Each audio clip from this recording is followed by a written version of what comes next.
ഓം ശാന്തി. ഇപ്പോൾ എൻ്റെ സങ്കല്പങ്ങളെ 4 വശത്തു നിന്നും പിൻവലിച്ച് ഞാൻ എൻ്റെ യഥാർത്ഥമായ സ്വരൂപത്തിൽ സ്ഥിതി ചെയ്തുകൊണ്ടിരിക്കുകയാണ്. ഞാൻ ഒരു ചൈതന്യ ആത്മാവാണ്, ബിന്ദു സ്വരൂപമാണ്. ബാബയെ തിരിച്ചറിഞ്ഞ ഭാഗ്യശാലി ആത്മാവാണ് ഞാൻ. ബാബയുടെ സ്നേഹത്തിൽ ലൗലീനമായ ആത്മാവാണ് ഞാൻ. ഞാൻ ഭാഗ്യശാലിയാണ്. എത്രത്തോളം സത്യമായ ബ്രാഹ്മണാത്മാവായ എനിക്ക് ഭാഗ്യം ലഭിച്ചിട്ടുണ്ടോ, അത്രയും തന്നെ ഭാഗ്യം മുഴുവൻ കൽപ്പത്തിലും മറ്റാർക്കും ലഭിച്ചിട്ടില്ല. ഭാഗ്യവിധാതാവായ ബാബയോട് എനിക്ക് അളവറ്റ സ്നേഹവും ബഹുമാനവും ഉള്ളിൽ നിന്നും സ്വതവേ ഉണ്ടായിക്കൊണ്ടിരിക്കുകയാണ്. ബാബ്ദാദ എന്നെ തനിക്ക് സമാനമായി കാണാൻ ആഗ്രഹിക്കുന്നു. എൻ്റെ ലക്ഷ്യം തന്നെ ബാബയ്ക്ക് സമാനം ആകുന്നതിന് വേണ്ടിയാണ്. ബാബ എൻ്റെ ലക്ഷ്യവും ലക്ഷണവും തമ്മിലുള്ള വ്യത്യാസത്തിൻ്റെ അനുഭവം ചെയ്യിപ്പിച്ചു. അതിതാണ് എൻ്റെ സങ്കല്പവും വാക്കും കർമ്മവും തമ്മിൽ എത്ര വ്യത്യാസമാണ് ഉള്ളത് എന്നാണ്. വിശേഷിച്ച് ഞാൻ അതിനെ പ്രാക്ടിക്കലിൽ കൊണ്ടുവന്നുകൊണ്ടിരിക്കുകയാണ്. കർമ്മത്തെയും ചിന്തയെയും വാക്കിനെയും സമാനവും ഉയർന്നതുമാക്കി മാറ്റുന്നതിൻ്റെയും ലക്ഷ്യത്തെയും ഞാൻ ധാരണ ചെയ്തുകൊണ്ടിരിക്കുകയാണ്.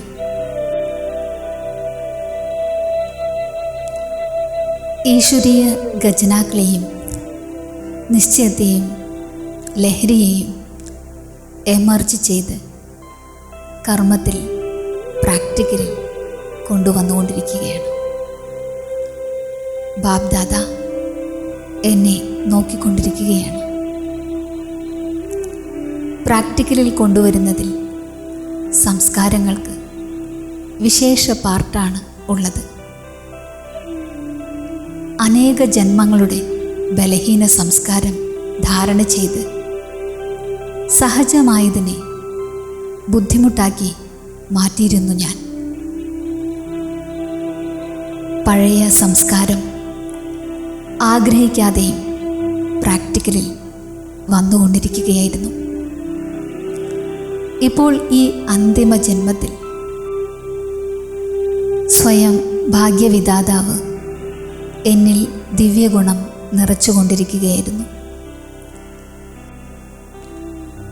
പഴയ സംസ്കാരങ്ങൾ, പഴയ കാര്യങ്ങളെല്ലാം എൻ്റെ മനസ്സിൽ നിന്നും ഞാൻ സഹജമായി ഉപേക്ഷിച്ചു കൊണ്ടിരിക്കുകയാണ്. എൻ്റെ ഉള്ളിലെ ദുഃഖങ്ങളും വേദനകളും പഴയ കാര്യങ്ങളെല്ലാം ഇങ്ങനെ ഫീലാകുമായിരുന്നു. എങ്ങനെയാണോ ഞാൻ അറിയാതെ ഭാരം ചുമക്കുന്നത് പോലെ എൻ്റെ ഉള്ളുകൊണ്ട് ഞാൻ ബാബയെ വിളിക്കുകയാണ്.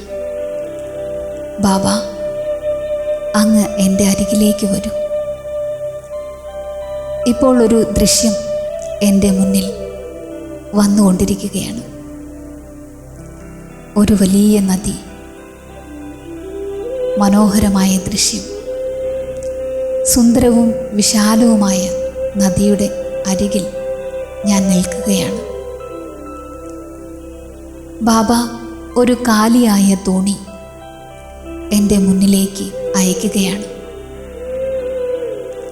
ഞാൻ ഭാരമുള്ള കല്ലെടുത്ത് അതിനെ ആ തോണിയിൽ വെച്ചു. ആ തോണി നദിയുടെ ഉള്ളിലേക്ക് പോയി. നദിയുടെ ഒഴുക്കിൽപ്പെട്ട് ഒഴുകിപ്പോയി. ഇപ്പോൾ അതിനെ എവിടെയും കാണാനില്ല. അതേപോലെ എൻ്റെ ഉള്ളിലെ പഴയ സംസ്കാരം മുഴുവനും ഞാൻ ആ നദിയുടെ ഒഴുക്കിൽ ഒഴുകിപ്പോയിരിക്കുന്നു. ബാബ എന്നെ വളരെ ഭാരരഹിതമാക്കി മാറ്റി. എനിക്ക് വളരെ സന്തോഷത്തിൻ്റെയും ഭാരമില്ലായ്മയുടെയും ശാന്തിയുടെയും അനുഭവം ഉണ്ടായിക്കൊണ്ടിരിക്കുകയാണ്. ഞാൻ ശാന്തസ്വരൂപമായ ആത്മാവാണ്.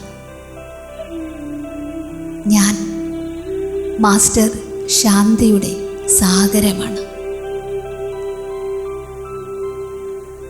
ബാബ എന്നെ ശാന്തിയുടെ വരദാനങ്ങളെ കൊണ്ട് നിറച്ചുകൊണ്ടിരിക്കുകയാണ്.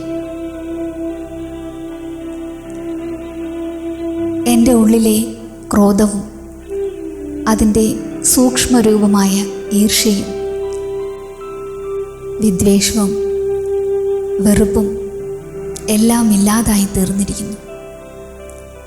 ഞാൻ നിസ്വാർത്ഥവും ശാന്തവും പവിത്രവും സ്നേഹിയുമായ ആത്മാവാണ്.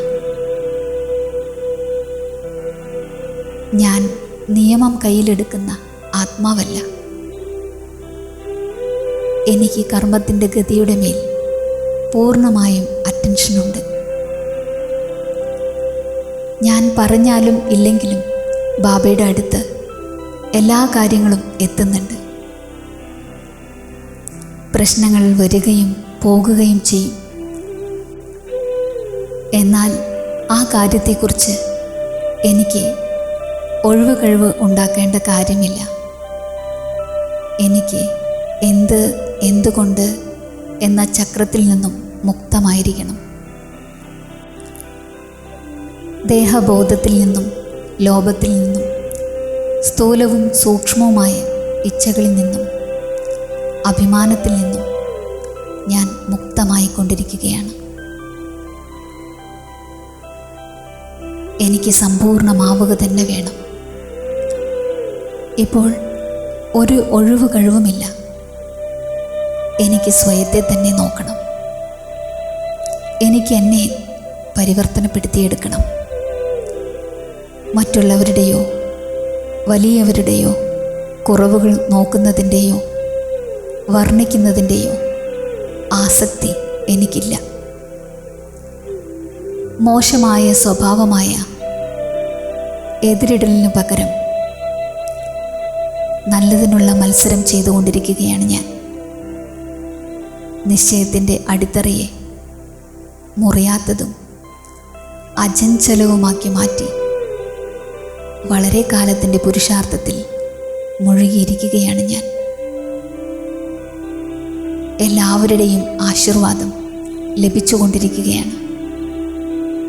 ബാബ്ദാദയിൽ നിന്നും, സ്വർഗത്തിലെ ദേവതകളിൽ നിന്നും, വദനത്തിലെ ദേവതകളിൽ നിന്നും എനിക്ക് ആഹാ ആഹാ എന്ന പുഷ്പവൃഷ്ടി ലഭിച്ചുകൊണ്ടിരിക്കുകയാണ്.